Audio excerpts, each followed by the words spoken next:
What was the scandal at your school? My really overweight grade 4 teacher broke his chair while watching a presentation and eating a bag of potato chips. Everybody laughed and we would bring up potato chips every opportunity we got. We had to draw a picture, bag of potato chips. Have to write a story? The main character was an overweight guy eating a bag of potato chips. People would bring potato chips for lunch and pretend to fall off their chairs while eating them when he walked by.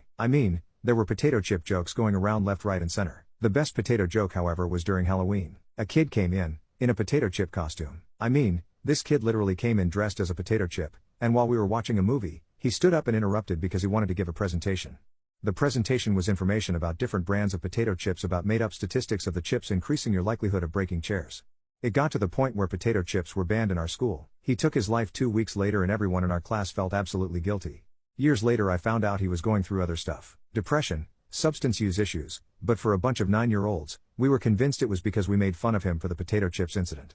We even had social workers come into our school after he passed away, and after a whole morning of everyone talking to a social worker one-on-one, one of the main social workers talked to the class as a whole and said something along the lines of, "I know many of you are feeling a certain way about your teacher's death because of something that happened with a bag of potato chips." And proceeded to give us a whole talk about how it wasn't our fault, though bullying is wrong, and that he loved us, but he wasn't in a good place when he took his life. I still feel guilty about it to this day though. I still wonder if it was a contributing factor as to why he did what he did.